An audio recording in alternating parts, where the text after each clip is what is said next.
किसान साथियों, आज इस कार्यक्रम में हमारे बीच हैं सफल महिला उद्यमी प्रीति राय। और आपको बता दें कि आज इस कार्यक्रम में आपसे हम बात करेंगे कि किस तरह से आपने स्वरोजगार को अपनाया और एक बहुत ही बड़ा मुकाम आपने हासिल किया है। आपके साथ बहुत लोग काम कर रहे हैं और एक सफल महिला के रूप में आपको जाना जाता है। मोमबत्ती निर्माण अपने आप में बहुत ही कलात्मक विषय भी है और ये रोजगार का बहुत अच्छा साधन भी है, क्योंकि मोमबत्ती निर्माण की जो प्रक्रिया है बहुत खूबसूरत है। उसमें किस तरह का मटेरियल हम इस्तेमाल करते हैं और कितना खूबसूरत मोमबत्ती को रूप दिया जा सकता है, ये एक नई कला के रूप में हमारे सामने आ रहा है। तो इस उद्योग में एक सफल महिला के साथ हम बात कर रहे हैं। आपसे जानेंगे कि किस तरह से इस व्यवसाय को आरंभ किया जा सकता है और इसमें एक अच्छा मुकाम हासिल किया जा सकता है। आपका बहुत बहुत स्वागत है प्रीति जी इस कार्यक्रम में। बहुत बहुत धन्यवाद सर। हम जानना चाहेंगे कि इस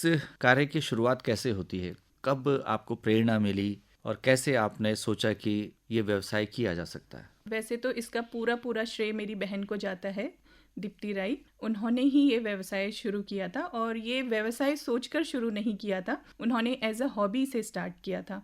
जैसे हम लोग नैनीताल में घूमने जाते हैं या दिल्ली में मैं जब जॉब करती थी तो बचपन से ही हमें कैंडल्स का बहुत शौक है, तो हम तरह तरह की मोमबत्तियाँ लेके आते थे। तो धीरे धीरे जिस तरह से मेरी बहन बहुत क्रिएटिव रही है तो उसको जिज्ञासा होती थी कि ये मोमबत्ती किस तरह से बनाई गई है, कैसे बनाई गई है। तो उसी को देख देख के उनको ही पिघला पिघला के घर में जो कटोरियाँ ग्लास होते थे, जो भी चीज़ें डब्बे वगैरह, उसमें एक्सपेरिमेंट वगैरह करती थी।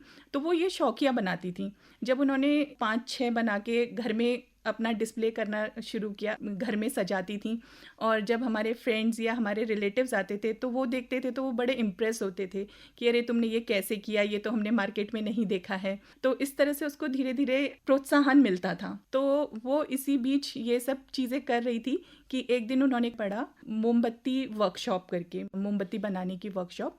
तो किरण पंत मैम है, डॉक्टर किरण पंत मैम, उन्होंने वो वर्कशॉप रखी थी। तो मेरी सिस्टर ने वहाँ पे जाके वो वर्कशॉप ज्वाइन की। तो मैम ने वहाँ पे जो भी बेसिक कैंडल्स वगैरह होती हैं उनकी वर्कशॉप की थी एक दिन की।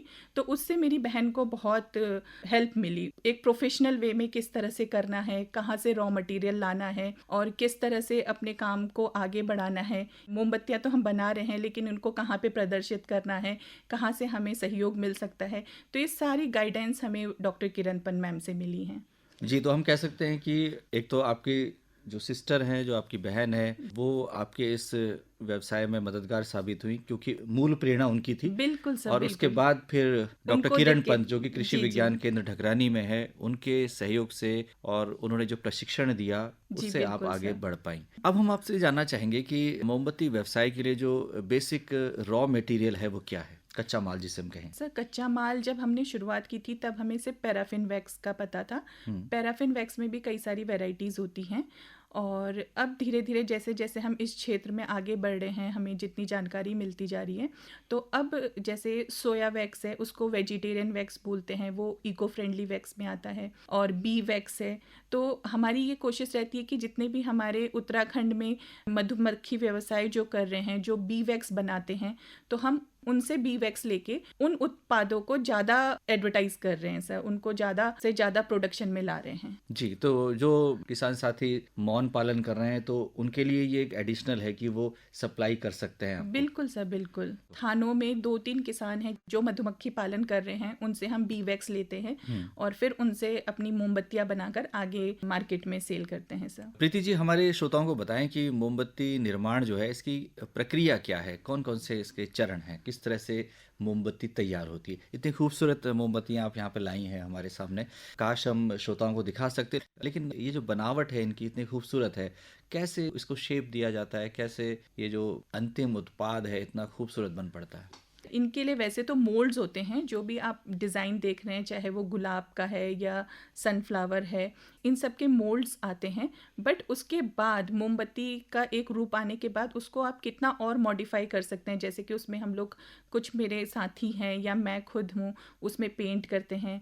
अब जैसे हम लोग कुमाऊँ से हैं तो हमें एपन आर्ट से बहुत इंस्पिरेशन है, तो हम अपनी प्लेन किसी एक सिंपल कैंडल में एपन आर्ट करते हैं, कुछ लोग मंडाला आर्ट करते हैं।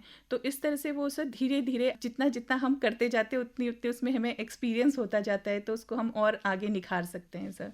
जी, तो आप कह सकते हैं कि मोमबत्ती निर्माण के अलावा इसको बहुत विस्तार दिया जा सकता है जी। और जो हमारी पारंपरिक जो कलाएँ हैं, उसको भी इसमें शामिल किया जा सकता बिल्कुल है। सर, बिल्कुल। तो क्या आपको लगता है कि जब आपने इसका विस्तार किया और इस तरह की ऐपण, जैसे आपने कहा कि ऐपण कला को जी, भी जी। इसमें मिश्रित किया है, जी। तो अब इनकी बिक्री बढ़ी है ज़्यादा, इसकी डिमांड बढ़ी है? बिल्कुल सर, बिल्कुल। जितना ज़्यादा वैरायटी हम लेके आएँगे, जितनी नई-नई चीज़ें उसमें इनोवेट करते जाएँगे, लोग उतना ही पसंद करते हैं और उतना ही ज़्यादा हमें ऑर्डर्स मिलते हैं सर।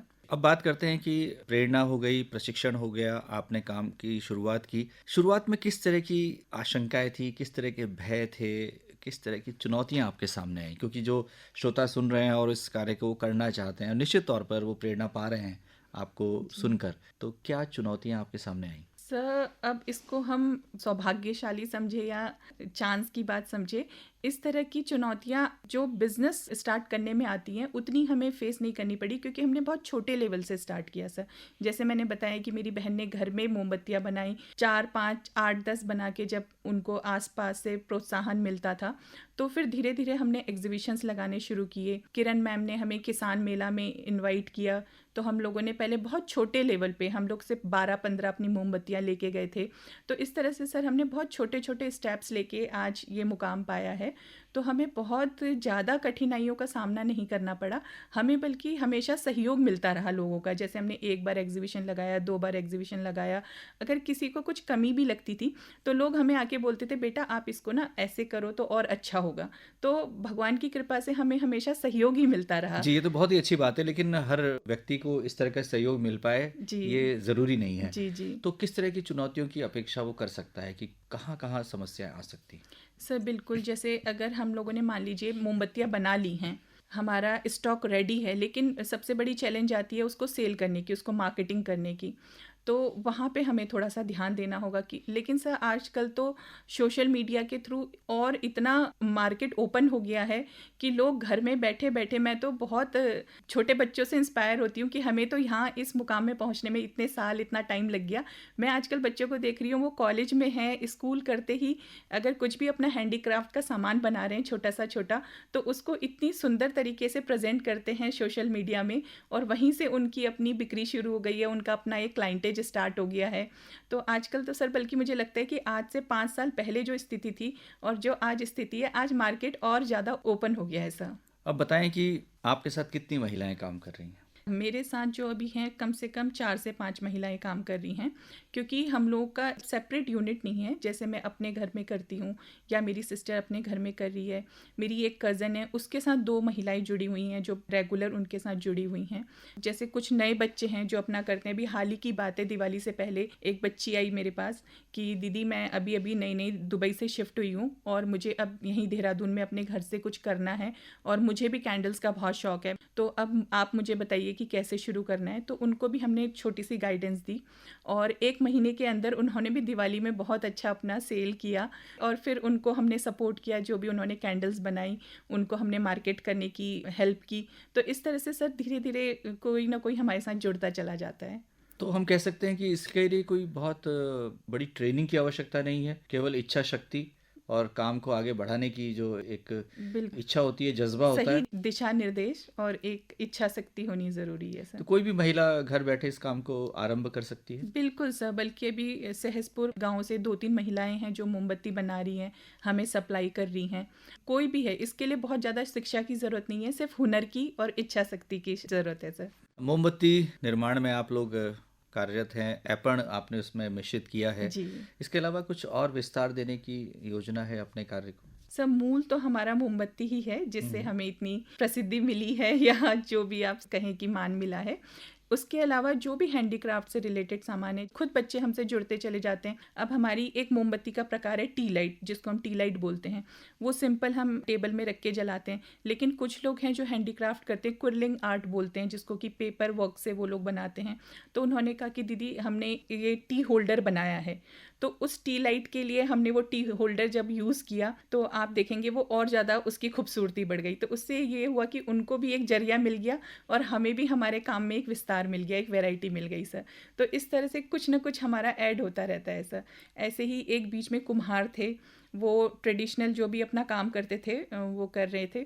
फिर मैंने उनको कुछ सैम्पल्स दिए कि सर आप इसके लिए कैंडल स्टैंड्स बनाइए, तो उनको भी एक नई चीज़ बनाने का मौका मिला, सीखने का मौका मिला, और हमारे काम में भी और हमें वैरायटी मिलती चली गई सर। तो कई प्रदर्शनियों में अपने प्रोडक्ट्स को आपने दिखाया होगा, कोई ऐसी याद आपके मन में है कि ऐसी प्रदर्शनी थी, वहाँ पे बहुत लोग आए, अच्छी सेल हुई और लोगों ने बहुत सराहा आपकी स्टॉल को? सर अभी तक तो जहाँ भी हम लोगों ने एग्जीबिशंस लगाई हैं हमें प्यार ही मिला है सर। मैंने यही बताया कि हमारा हमेशा अच्छा एक्सपीरियंस ही रहा है, और हर एग्जीबिशन से हमारे साथ नए लोग जुड़ते चले जाते हैं, चाहे वो क्लाइंट हो या हमारे मेंटोर हों, या जैसे एक एग्जीबिशन करते तो दूसरे एग्जीबिशन का वहाँ से ऑफ़र आ जाता है। अभी जैसे दिवाली से पहले हमने जो एग्जीबिशंस किए थे वहाँ पे लोगों ने हमें कांटेक्ट किया, उन्होंने बोला कि 4 तारीख को इगास का प्रोग्राम है, आप आइए।